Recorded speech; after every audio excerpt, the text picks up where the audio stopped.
어, 저희 오늘 채널A의 단독 취재 내용 지금부터 하나하나 만나보겠습니다. 안지훈 기자님. 저희가 일전에 뉴스탑10에서 짚어봤던 대로 박나래 씨의 옛 매니저 2명이 1억 원 상당의 가압류를 법원에 신청했는데 법원에서 이걸 인용했습니다. 박나래 씨의 옛 매니저 손을 들어준 셈이 됐어요.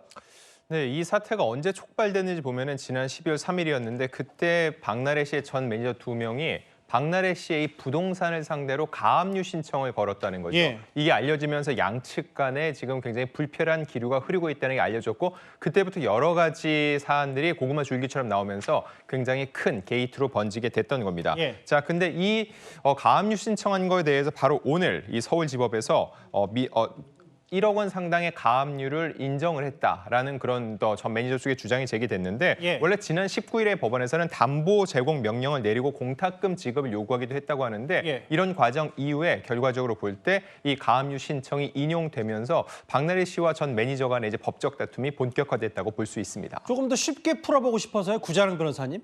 일단 이제 옛 매니저가 이렇게 주장을 하고 있는 거예요. 법원이 우리의 가압류 신청을 받아들여줬다, 인용했다. 근데 이렇게 되면 1억 원이 묶여있는 셈이 되고 그러면 옛 매니저에게는 어떤 이득이 가는 겁니까?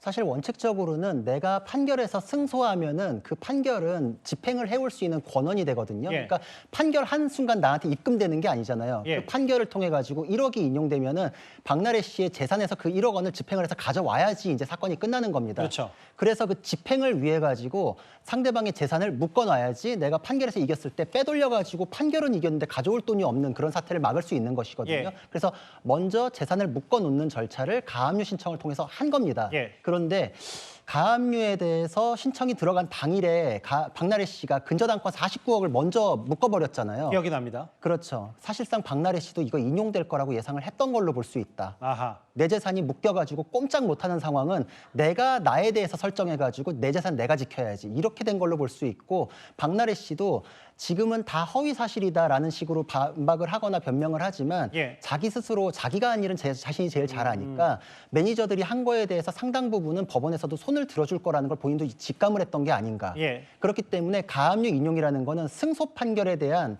유효성을 담보하기 위한 것인데 박나래 씨도 그거가 인용될 경우에 대한 대비를 했던 것이고 사실상 그래서 박나래 씨가 그걸 무력화하는 조치가 이제 인정이 된 거기 때문에 그런 점에서 더 비판이 따를 수밖에 없는 것인 것 같습니다. 이해가 됐어요. 그럼 안지훈 기자님 정리를 해보면 이제 법적인 건 이제 구 변호사가 잘 정리해 주셨다면 1억 원의 가압류 묶어두고 나중에 본인들의 손해를 여기서 끌어갈 수도 있다.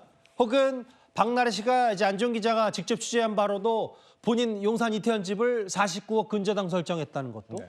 마찬가지로 그러면 대충 법원이 폭언이나 진행비 혹은 정산 못 받은 돈 부른 부분들을 충분히 옛 매니저 손을 일정 부분 들어줬다. 이렇게 중간 결론은 내릴 수 있는 거 아닙니까? 1차적으로 전 매니저들이 본인들이 진행비나 이런 돈을 썼는데 받지 못했다. 우리가 미정산된 금액이 있어야 되는데 혹시라도 나중에 박나래 씨가 주지 않을 수 있으니까 재산이 없다고 할 수 있으니까 이걸 먼저 가압류를 걸어놓겠다고 했을 예. 때 아마 법원이 이 사안이 불거지고 거의 한 달 가까이 지나지 않았습니까? 면밀하게 이 사안을 들여다봤을 때 가압류 이렇게 재산을 동결해 놓은 조치가 필요하다고 생각해 볼 수 있는데 예. 중요한 건 이건 어디까지나 가압류라는 거죠. 그렇죠. 이 자체만 놓고 봤을 때 전 매니저 측의 주장이 옳다고 모두 얘기할 수는 없지만 예. 적어도 박나래 씨 입장에서는 그들이 제기한 이 주장이 법원에서 인용됐다는 측면에서 심리적 압박을 더 느끼고 향후 법적 대응 과정에서 보다 본인의 입장을 분명하게 밝힐 필요가 있을 겁니다. 그러니까 옛 매니저들은 이렇게 주장한 거예요. 법원이 우리 손을 들어줬다. 1억 가압류 받아들여 줬으니까 우리의 부당함이 일정 부분 법원이 인정한 거 아니냐 이런 취지인 것 같아요. 그런 이제 법적 절차 말고도 경찰도 수사 시계가 돌아가고 있습니다. 오늘 서울경찰청장이 원론적인 얘기를 하긴 했지만 지금 박나래 씨 관련 사건 7건이 접수돼 있고 수사가 진행돼 있다.